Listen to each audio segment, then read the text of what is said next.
Kalau saya sih sebetulnya tenaga kontrak itu bukan masalah besar.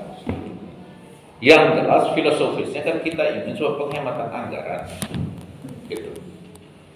Kita tentu bisa membayangkan kalau kita sekarang mempekerjakan 3.085 orang dikali satu orang minimal standar yang diberikan 1.525.000, satu orang itu kali 12 bulan itu kita dapat di angka 4M sekian.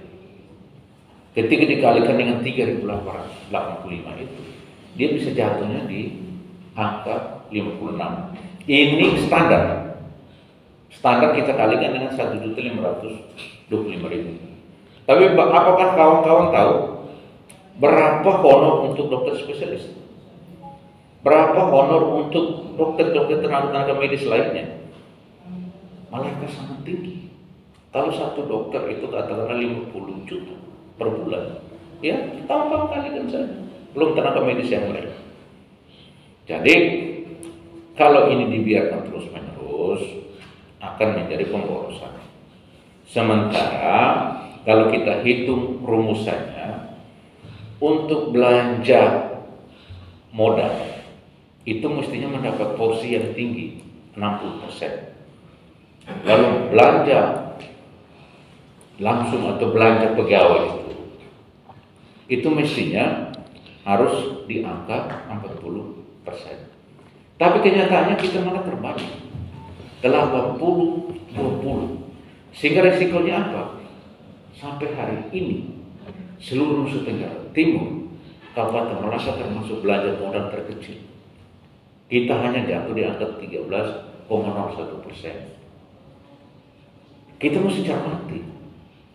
Apa kita harus pertahankan ini kemudian masyarakat terus mengeluh?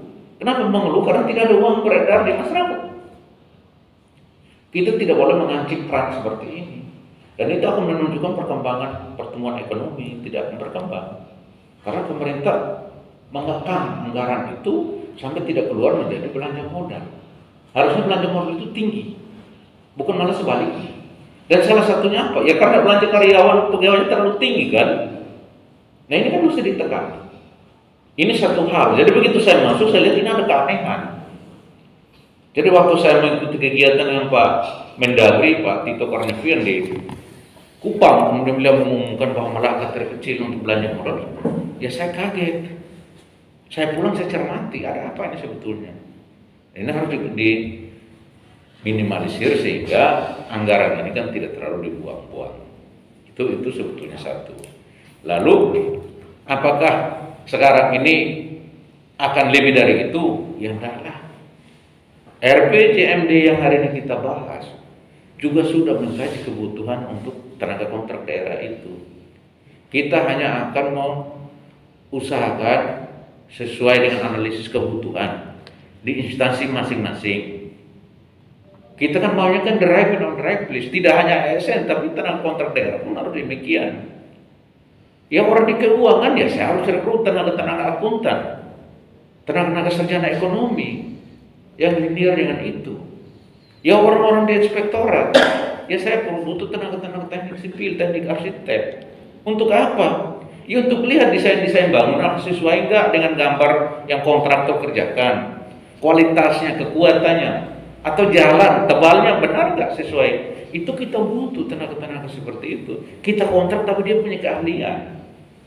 Dan itu perlu analisis kebutuhan. Tidak sembarang serta-merta kita kasih anak SD di inspektorat kontraktor, anak SMA taruhnya di tenaga teknisi. Nah ini kan tidak bisa demikian. Kita harus analisis kebutuhan. Dan setelah analisis kita hanya akan rekrut 2.055 orang. Tidak sampai 3.000. Itu berdasarkan analisis dan sudah masuk ke RPJMD. Tinggal diperdakan. Jadi analisis kebutuhan kita betul-betul serius fokus dulu. Nah, kalau pertanyaan kapan, hari ini pun jadi, besok pun jadi, tapi kita lihat dulu. Setelah kita rekrut, ini kan mekanisme terbuka itu. Kenapa kemarin nggak tertutup, nggak ada yang ngomong? Kenapa kemarin dipecat sekian bulan nggak ada yang demo? Nah, harusnya bersyukur dan saya merasa diri bangga dengan diri saya. Mohon maaf, karena saya transparan, saya terbuka. Rekrutmen pun saya terbuka, saya tidak tertutup. Itu. Dan tidak ada yang aneh-aneh. Artinya kan begini, saya juga satu orang yang tidak suka besok orang itu dapat eselon 2 untuk jadi kadis, kasih saya ini dulu, kasih saya itu dulu. Nggak ada istilah itu ke dalam kamus Dr. Simonang. Nggak ada. Gitu. Nggak ada ijon-ijonan. Nggak ada yang bikin janji-janji muluk-muluk di sana sini bahwa kasih supaya kau bisa tambah. Nggak ada istilah-istilah begitu. Tidak ada istilah beli kekuasaan. Bagi saya orang punya kemampuan, ilmu dasar yang memang dibutuhkan, punya keterampilan, punya skill, punya pengetahuan, punya pengalaman, punya integritas moral, mau kerjasama, ayo kita tempatkan. Jadi orang risau gelisah di luar sana, memangnya saya sembarang untuk naruh sembarang orang, enggak gitu. Kita harus lihat kemampuan si A, si B, si C, dan kebutuhan dari dinas ABC itu apa, gitu. Kesehatan ya tentu kita punya kesehatan. Nggak mungkin kesehatan kita kasih orang pendidikan. Guru-guru kontrak ya kita lihat. Kawan-kawan yang sarjana pendidikan menganggur di sana di sini, ya sudah kita jadikan dia guru. Basic skripsinya dia tentang apa? Nah kita akan lihat kondisi-kondisi itu sehingga kita sudah mencermati semua. Dan ada panitia. Panitia kita percayakan kawan-kawan asisten-asisten untuk silakan merekrut mereka. Saya bersyukur saja Kak, karena ternyata orang-orang Melaka, anak-anak Melaka ini keterlibatan aktif untuk bekerjanya cukup tinggi. Tapi ini tantangan. Karena semua ada keterbatasan. Mengapa keterbatasan? Ya kita hitung. Tenaga kontrak daerah. Kenapa dari 3.085 menjadi 2.055? Ya karena kita punya hitungan anggaran. Lalu juga analisis kebutuhan.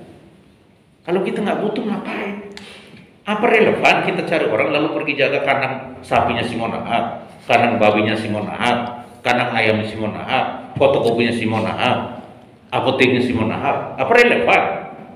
Enggak lah. Kalau kebutuhan pribadi, urusan pribadi. Jangan uang daerah saya bawa ke kebutuhan saya. Ini kan aneh. Inilah hal-hal yang harus kita luruskan. Jadi silakan berkoar-koar, mau argumentasi, silakan datang supaya kita bisa diskusi.